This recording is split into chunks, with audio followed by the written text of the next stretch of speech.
Here with first-year Northwestern State baseball head coach Bobby Barbier, victorious in his first series as the Demon skipper, 2-1 series win against Cincinnati. And Coach, we touched on it a little bit Sunday afternoon out there at the Bistro. It was a great atmosphere. And what did that mean to your team, and what would it mean to have a similar atmosphere this weekend? Well, it was tremendous. I mean, it was as good as I've seen it Friday night, and of course the whole weekend.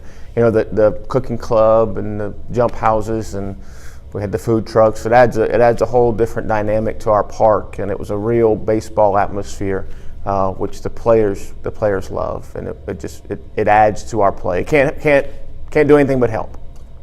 Had a chance to sample some of the food down there. It's good. It's got to be tough coaching in there now with all that good smells wafting through the air. That's right. Yeah, last year I used to run down from the dugout to the bullpen. I can't do that anymore. I have too many side trips. Well, speaking of the bullpen, your bullpen was really, really good this weekend. 2 earned runs in 13 2/3 innings. That works out to about a 1.5 ERA. And we talked about it again. You know, you looked at some guys that stepped in and filled roles that you probably didn't think Thursday or Friday they were going to have to do. They did. They did a good job, and we always talk about the work and the bullpens before are just as important as when you step on the mound. The quality of pitch and not always the result. We got some good results this weekend, but I thought we made some quality pitches, and like I said yesterday, every guy that got on the mound this weekend, they got on there with some intent and some purpose, and none of them had that deer in headlights look that you see sometimes, and we probably had 4 or 5 guys touch the mound for the first time in college careers, which says a lot about them and their preparation and Coach Bertrand's work with them in the bullpen to get them ready for that moment.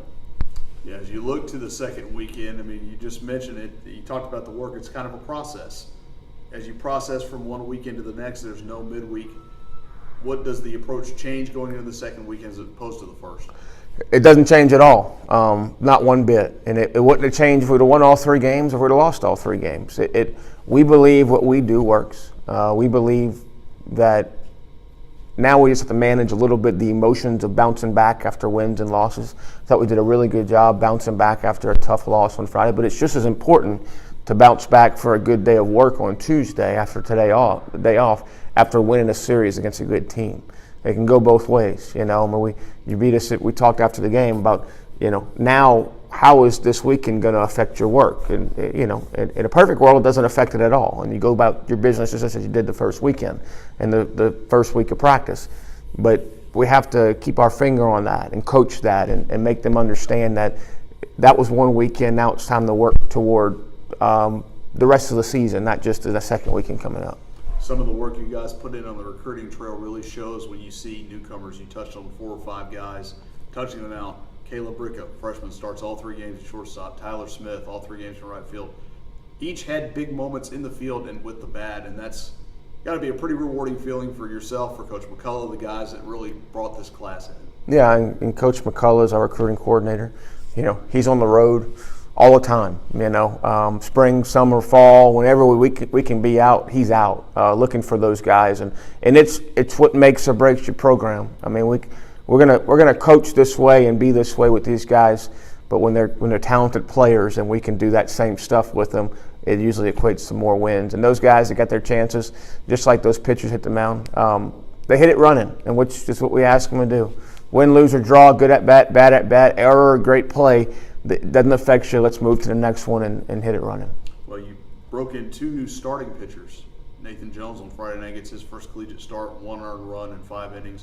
John Carter Sander, you mentioned it Saturday, not his best stuff, but just a gutty outing to get you through 4 against a team that was, pesky. And then Evan Tidwell, you mentioned your trust in him, and he did what he does on Sunday, and I imagine the rotation is probably going to look the same against Arkansas State. Yeah, it'll be the same. It'll definitely be the same. Those guys on Friday and Saturday, even Evan, we just keep the pitch count down early in the season. We try to keep between 75 and 85 pitches. Nathan and John Carter both could have run back out there, and they both were very disappointed when I told them they weren't, which you need to be. You'd like to have those guys that want to compete, want to go out there for their team and compete some more. So, but it's a long year, so we like to take care of those arms early and make sure we build them up properly to preserve those arms. When you look at it, Cincinnati comes from the American, which is a solid baseball conference, and you're going to face another team from a solid baseball conference in Arkansas State. You're going to face a lot of the Sun Belt this season. Arkansas State, ULN, UL Lafayette, Little Rock. Are we going to apply for membership? Yeah, either them or the Big 12, one of the two, because we play a bunch of Big 12 games against Big 12 teams also. So it's and just the way it worked out in the scheduling. We try to put together a good schedule, and if you look at our schedule, Arkansas State, we've got Lafayette at home, and we go to Kansas and Kansas State, Oklahoma State later after we start conference. It is tough, and it's meant to prepare us. It's meant to expose some holes that we have that we can work on. They don't always get exposed when you don't play.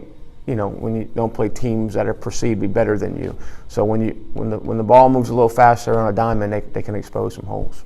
And it showed, you made the plays. You talked about being able to move from one to another. We saw a play on Saturday where there was a 3-base error, but you threw a guy out at the plate. So even in a split second, not from one day to the next, those guys being able to get it out of their minds, still make the play that ended a big threat for them. Yeah, and it's what, I promise you, it's not just us, it's what every coach tries to preach.